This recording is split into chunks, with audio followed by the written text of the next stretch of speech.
Bruno Genesio devrait être le prochain entraîneur du Stade Rennais. Le nouveau record de Cristiano Ronaldo. Lionel Messi veut patienter avant de trancher. Ou encore Erling Haaland qui privilégierait Manchester City. Voilà le programme du JT Made in Foot du jour.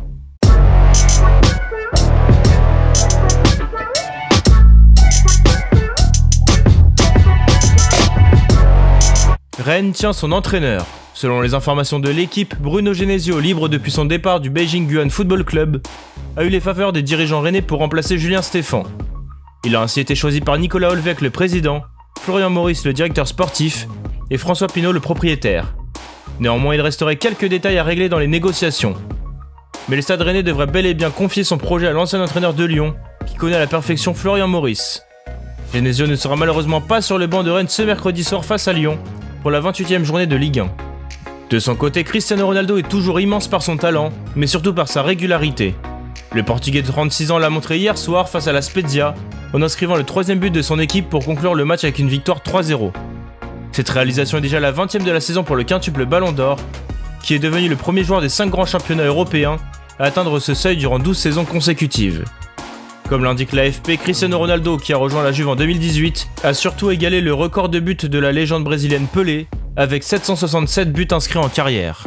Après Ronaldo, on passe à Lionel Messi. Selon les informations de l'émission de radio espagnole El Larguero, l'Argentin en fin de contrat le 30 juin avec le FC Barcelone et attendra cet été pour prendre une décision quant à son avenir. Peu importe les résultats des prochaines élections présidentielles à Barcelone qui auront lieu dans les tout prochains jours, la star argentine ne se prononcera pas publiquement avant la fin de la saison. Pour rappel, la Pulga est libre de s'engager où il le souhaite pour la saison prochaine.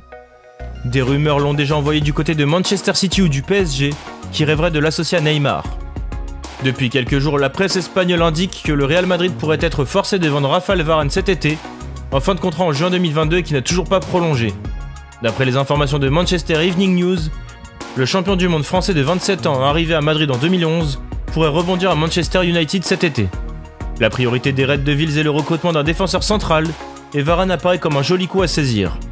Plutôt ambitieux concernant ses prétentions salariales, l'ex-sang et or pourrait récupérer un salaire conforme à ses attentes. Étincelant depuis ses débuts en pro et encore plus depuis son arrivée à Dortmund en janvier 2020, Erling Haaland devrait être l'un des animateurs du mercato estival, lui qui pourrait quitter Dortmund.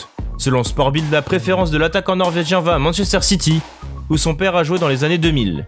Sous contrat jusqu'en 2024 avec le club de la Roure, le buteur de 20 ans qui a planté 27 buts et délivré 8 passes en 27 matchs toutes compétitions confondues, serait aussi suivi de près par le Real Madrid et Chelsea.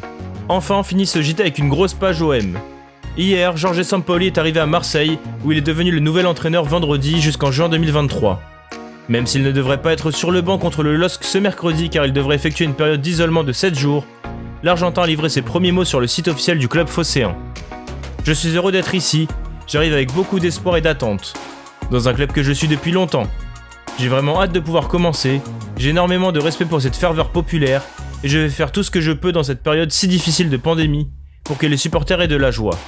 De son côté, après avoir été mis à pied le 2 février dernier, André Villas-Boas a officiellement trouvé un accord de résiliation avec l'Olympique de Marseille ce mardi. Sur le réseau social Instagram, le technicien portugais a fait ses adieux au club phocéen et a adressé un beau message aux supporters de l'OM. Faire partie de l'histoire de ce club est une étoile dans le pédigré d'un entraîneur. Cette étoile unique en France. C'est impossible de ne pas aimer ce club et leurs supporters, sans tomber amoureux de son passé, de la richesse des mémoires qui habitent ce club, et des histoires qui se transmettent de génération en génération. J'ai traité ce club comme si c'était le mien, défendant tout ce qui semblait juste et injuste, vérité ou mensonge. J'ai toujours porté avec moi l'honneur et la dignité que j'ai pensé que vous méritiez. Merci de nous avoir écoutés, n'hésitez pas à partager et à vous abonner pour de nouveaux podcasts. À bientôt sur Made in Foot.